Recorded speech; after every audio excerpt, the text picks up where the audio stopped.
मोदी के नए भारत में आरएसएस और बीजेपी दोनों पुलिस का दूसरा मोर्चा बन चुके हैं।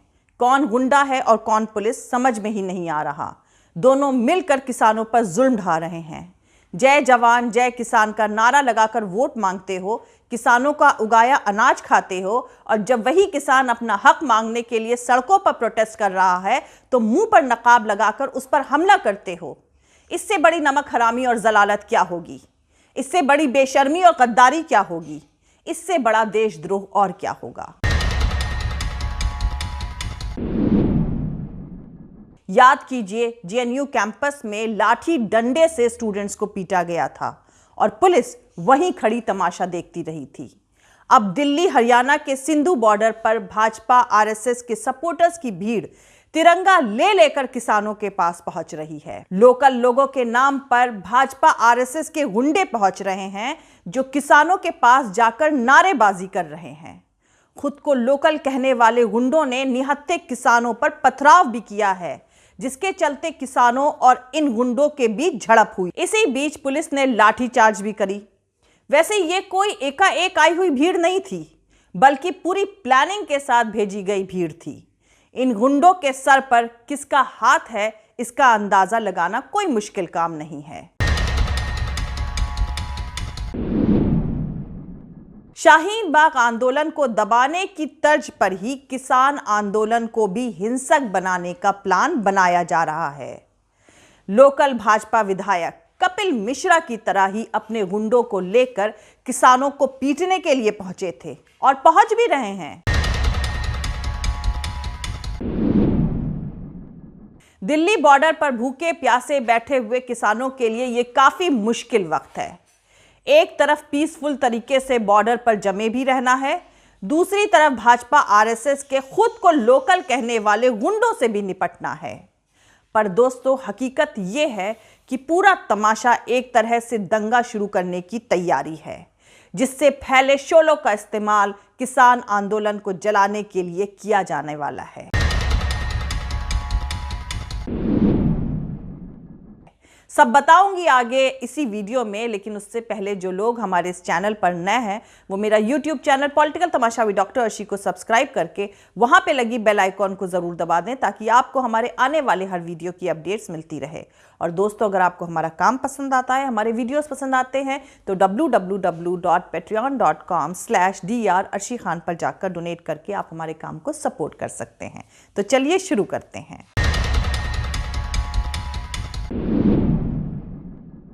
सरकार किसान आंदोलन को कुचलने की पूरी और पक्की तैयारी कर रही है। होम मिनिस्ट्री ने हुक्म दिया कि 31 जनवरी 2021 तक दिल्ली के सिंधु, टिकरी और गाजीपुर बॉर्डर के आसपास इंटरनेट पूरी तरह से बंद रहेगा। NH-24 के जरिए गाजीपुर बॉर्डर से आने और जाने वाले दोनों रास्ते बंद कर दिए गए हैं। इसके अलावा दिल्ली पुलिस ने राष्ट्रीय राजमार्ग 1 पर सड़क खोदना भी शुरू कर दिया है। सड़क पर यह खुदाई सिंधु बॉर्डर पर इसलिए करी जा रही है ताकि किसान वहां ट्रैक्टर लेकर ना पहुंचने पाए।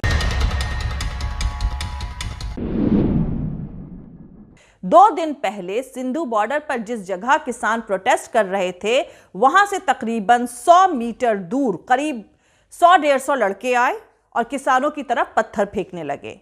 जब किसानों ने भी जवाब दिया तो दोनों तरफ से पत्थर चलने लगे।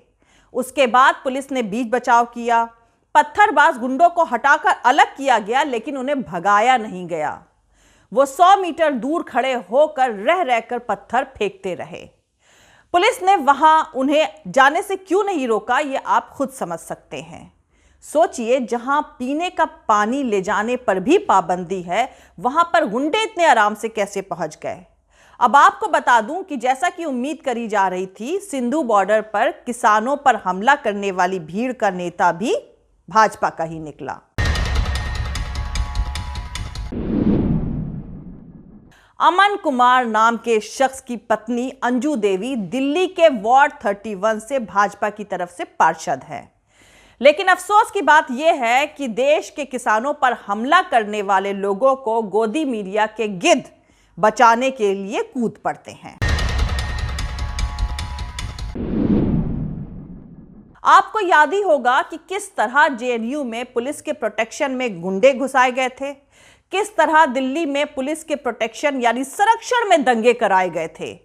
मौजूदा सरकार वही जेएनयू, जामिया और दिल्ली दंगों वाली क्रोनोलॉजी दोहराने की नाकाम कोशिश किसान आंदोलन को लेकर कर रही है।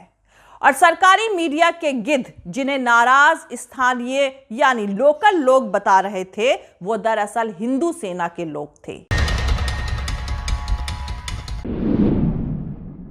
ऑल्ट न्यूज ने बताया कि हिंदू सेना ने विरोध प्रदर्शन बाकायदा ऑर्गेनाइज किया था। जब पूरी दुनिया जान चुकी है कि लाल किले तक पहुंची भीड़ की अगुवाई करने वाला भाजपाई था, जिसका अब कोई नाम तक नहीं ले रहा है, ना उसे पकड़ा गया, उसके बावजूद हर रोज भाड़े के गुंडे भेजकर किसानों के आंदोलन में हिंसा कराई जा रही है। और गिद्ध मीडिया खबर चला रहे हैं कि लोकल लोग किसानों के खिलाफ है। भारत की आवाम एक ऐसी सरकार का सामना कर रही है जो जनता को बांटने के लिए जनता के ही खिलाफ साजिश करती है और बार बार आधी आवाम को बाकी आधी जनता के खिलाफ खड़ा करके तमाशा करने की कोशिश करती है। बहुत सिंपल लैंग्वेज में मैं आपको बताती हूं कि अगर आने वाले वक्त में किसान आंदोलन में कोई भी वायलेंस या खून खराबा होता है तो मेरी इन बातों को याद रखिएगा। लोकल लोगों में किसान को लेकर कोई गुस्सा नहीं है, बल्कि वो किसानों को सपोर्ट कर रहे हैं। इसकी वजह एक और भी है कि किसान आंदोलन से उमड़े हुजूम के चलते लोकल लोगों की दुकानदारी बिक्री आम दिनों के मुकाबले इस वक्त 10 गुना ज्यादा बढ़ चुकी है। दिल्ली बॉर्डर पर लगाए जा रहे बैरिकेडिंग के नाम पर पुलिस प्रशासन की तरफ से किसानों के तंबुओं के आसपास पत्थरों के ढेर रखवाए जा रहे हैं। इसी तरह पत्थर के ढेर दिल्ली दंगों से पहले कुछ दंगाइयों की तरफ से भी उतरवाए गए थे, जिनका इस्तेमाल निहत्थे सीए के खिलाफ पीसफुली प्रोटेस्ट कर रहे लोगों पर हमला करने के लिए किया गया था।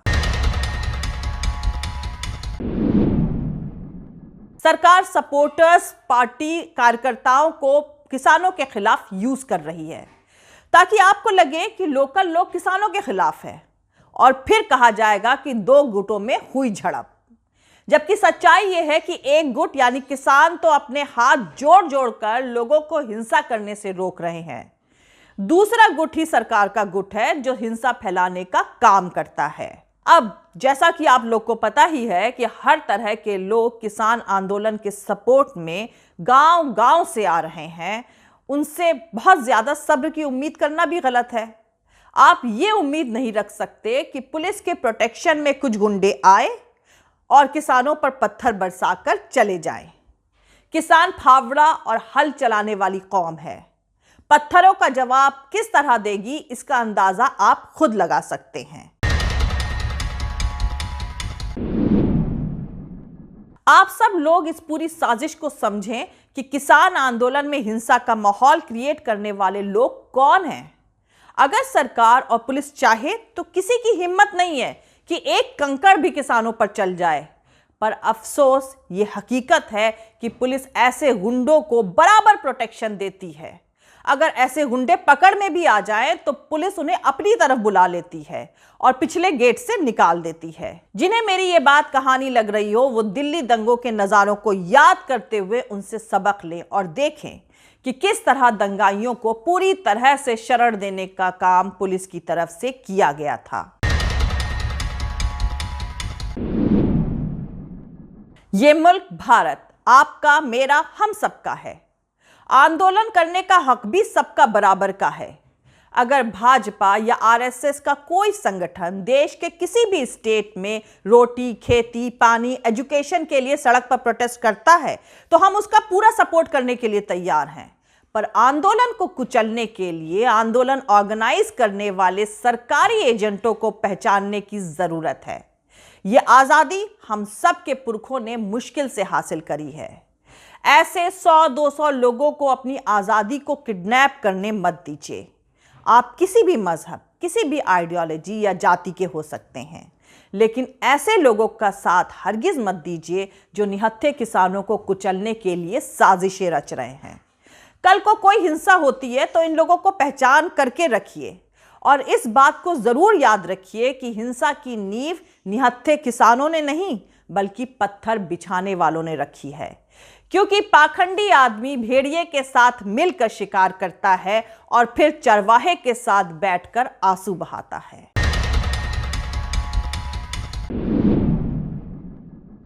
जय हिंद, सत्यमेव जयते, अल्लाह हाफिज।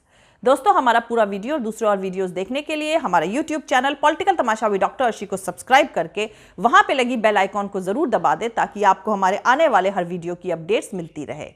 और दोस्तों, अगर आपको हमारा काम पसंद आता है, हमारे वीडियोस पसंद आते हैं, तो www.patreon.com/dr अर्शी खान पर जाकर डोनेट करके आप हमारे काम को सपोर्ट कर सकते हैं। दोस्तों, अगर आपको हमारा वीडियो पसंद आता है तो लाइक और शेयर करना हरगिज नहीं भूलें। आप हमें फॉलो भी कर सकते हैं हमारे ट्विटर, इंस्टाग्राम और फेसबुक पेज पर। मेरा ट्विटर हैंडल है @अर्शी अजीज खान। Thank you. मिलते हैं अगले वीडियो में।